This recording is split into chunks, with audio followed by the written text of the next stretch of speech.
1.1 का ये third question करने लगे। Express the following as a rational number p divided by q where p and q are integers and q not equal to 0। इस question में हमें 3 part दिए गए हैं और क्वेश्चन में ये कहा गया है कि इन नंबर्स को आपने डिवाइड फॉर्म में लिखना है, p ओवर q फॉर्म के अंदर लिखना है। तो ये हमारे पास फर्स्ट पार्ट है 0.4 और ऊपर 12। इसमें फर्स्ट स्टेप हमारा ये होगा कि हमने क्वेश्चन को x के इक्वल लेट कर लेना है। क्वेश्चन को x के इक्वल लेट करने के बाद हमने इस बार को ओपन कर लेना है। इस बार का मतलब ये है कि ये नंबर बार बार रिपीट हो रहा है, रेपिटिशन है इसके अंदर। तो इस बार को ख़त्म करने के बाद जो डिजिट 4 है जिसके ऊपर बार थी उसको 2 से 3 बार या 4 बार आपने लिख लेना है। उसके बाद सो ऑन कर देने, क्योंकि ये नंबर कहीं ख़त्म नहीं हो रहा। उसके बाद इस इक्वेशन को आपने 1 का नाम दे देना है। मल्टीप्लाई बोथ साइड 10 से। एक नंबर रिपीट हो रहा है पॉइंट के बाद तो 10 से मल्टीप्लाई, अगर पॉइंट के बाद 2 नंबर रिपीट हो रहे हैं तो 100 से मल्टीप्लाई करेंगे। तो एक नंबर रिपीट हो रहा है तो हम 10 से बोथ साइड इक्वेशन 1 को मल्टीप्लाई करेंगे।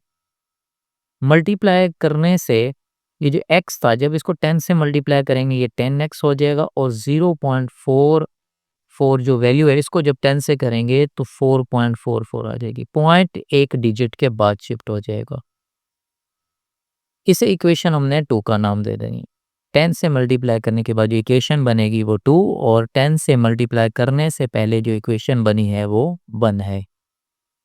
नेक्स्ट हमने सब्ट्रैक्शन करानी है। हम लिखेंगे सब्ट्रैक्टिंग इक्वेशन 1 फ्रॉम 2। ये हमारे पास 1 इक्वेशन थी और ये 2। 1 इक्वेशन को सब्ट्रैक्ट कराना है 2 में से। अब हम सब्ट्रैक्शन कराते हैं। 10x को x में से माइनस कर देंगे।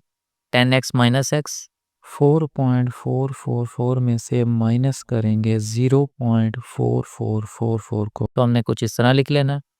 अगले स्टेप में हमने 10x में से 1x को जब माइनस करेंगे तो 9x आ जाएगा।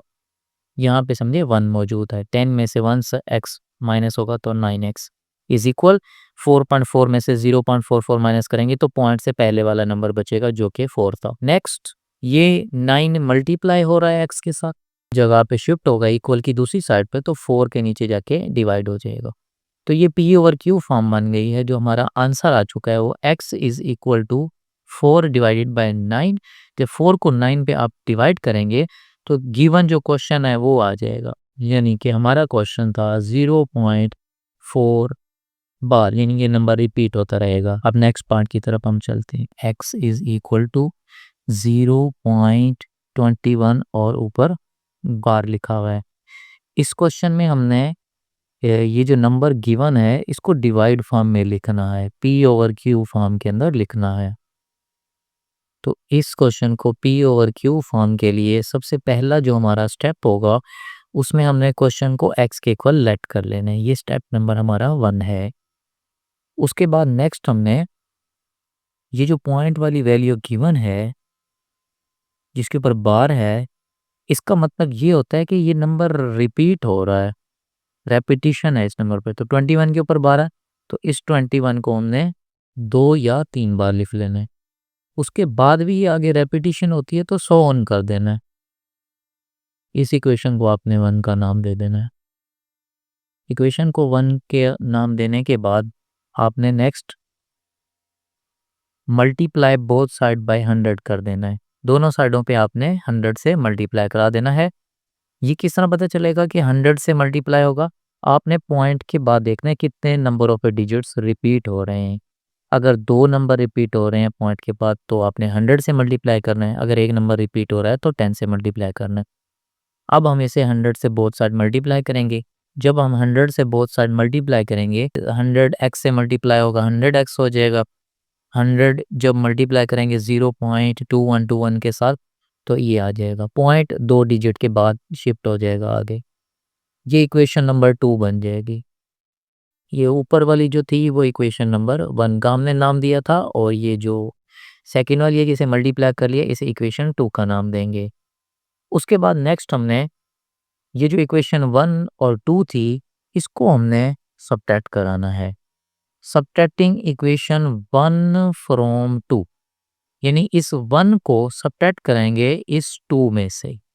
ये छोटी वैल्यू है और ये ग्रेटर वैल्यू है जो कि 100 से मल्टीप्लाई हो गई थी। जब हम इसको सब्ट्रैक्ट करेंगे तो कुछ इस तरह लिखेंगे कि 100x में से 1x माइनस हुआ और 21.21 सो ऑन में से 0.2121 को माइनस करेंगे। x वाली वैल्यू में से माइनस कर लेंगे और पॉइंट वाली वैल्यू में से माइनस कर लेना है। 100x में से जब 1x माइनस होगा तो ये हमारे पास 99x आ जाएगा। तो ये 99 आ गया। 21.21 में से माइनस करेंगे 0.21 तो 21 आ जाएगा। पॉइंट से पहले वाली नंबर जो वैल्यू है वो हमारे पास बच जाएगी। उसके बाद पॉइंट की बाद वाली वैल्यू नहीं बचेगी, वो माइनस करने से ख़त्म हो जाएगी। उसके बाद नेक्स्ट हमने 99 जो है वो मल्टीप्लाई हो रहा है। नेक्स्ट स्टेप में ये 99 21 के नीचे आ जाएगा, यानी कि बन जाएगा 21 डिवाइडेड बाय 99। इसको कट करना चाहें तो आप कट कर सकते हैं। तो 3 के टेबल पे कट करेंगे। 3 7 दा 29, 3 3 दा 9 और 3 3 दा 9, 7/33। तो ये हमारा फाइनल आंसर बन चुका है जो कि डिवाइड फॉर्म में क्वेश्चन में दिया गया था कि इसे p/q फॉर्म के अंदर लिखना है। तो ये हमारा फाइनल आंसर है। नेक्स्ट क्वेश्चन है लेट कर लेना है। पहले स्टेप में जो क्वेश्चन है उसे x से इक्वल लेट कर लेंगे। ये फर्स्ट स्टेप होगा हमारे पास। क्वेश्चन को आपने x से इक्वल लेट कर लेना है। लेट करने के बाद नेक्स्ट हमने ये बार है, इस बार का मतलब होता है कि पॉइंट के बाद रेपिटिशन है। पॉइंट के बाद ये डिजिट रिपीट हो रहे हैं। तो पॉइंट के बाद जो नंबर रिपीट हो रहा है वो 37 है। तो 37 37 37 2 से 3 बार आपने लिख लेना है। 37 रिपीट हो रहा, तो आपने इसे 1 का नाम दे देना है। लास्ट में 100 करना है क्योंकि ये वैल्यू ख़त्म नहीं हो रही। उसके बाद नेक्स्ट हमने अगले स्टेप में बोथ साइड मल्टीप्लाई कर देना है 100 के साथ। वो किस तरह पता चलता है? पॉइंट के बाद रेपिटेशन देखें, कितने नंबरों की रेपिटेशन है या कितने नंबरों के ऊपर बार है। 2 नंबरों के ऊपर बार है तो 2 ज़ीरो वाली टर्म जो कि 100 है उससे मल्टीप्लाई करेंगे। अगर 1 डिजिट के ऊपर बार होगी तो 10 से मल्टीप्लाई करेंगे। तो बोथ साइड हम मल्टीप्लाई कर देते हैं 100 के साथ। जब 100 को हमने x के साथ मल्टीप्लाई किया तो वो 100x आ जाएगा। 100 को जब मल्टीप्लाई करेंगे 0.3 के साथ तो ये 37 आ जाएगा, यानी जो पॉइंट है वो 2 नंबरों के बाद शिफ्ट हो जाएगा। इस इक्वेशन को हमने 1 का नाम दिया था और इस इक्वेशन को हम 2 का नाम देंगे। नेक्स्ट हमने दोनों इक्वेशनों को सब्ट्रैक्ट कराना है। सब्ट्रैक्टिंग इक्वेशन 1 फ्रॉम 2, यानी कि जो 1 इक्वेशन है इसे 2 में से सब्ट्रैक्ट करेंगे। 100x में से 1x माइनस होगा, ये 100x है और ये x है। 100x में से 1x माइनस करेंगे और 37.37 सो ऑन में से 0.37 को सब्ट्रैक्ट करेंगे। 100x में से 1x जब माइनस होगा तो हमारे पास बच जाएगा 99x। 100x में से 1x माइनस हुआ तो 99। उसके बाद 37.37 में से जब हम वैल्यू को सब्ट्रैक्ट करेंगे तो पॉइंट से पहले वाला डिजिट बढ़ जाएगा जो कि 37 है। कैलकुलेटर पे भी आप अगर माइनस करेंगे तो यही आएगा। नेक्स्ट हमने 99 मल्टीप्लाई हो रहा है, ये 37 के नीचे जाके डिवाइड हो जाएगा। 99 37 के नीचे जाके डिवाइड करा दिया हमने, तो ये हमारा फाइनल आंसर है।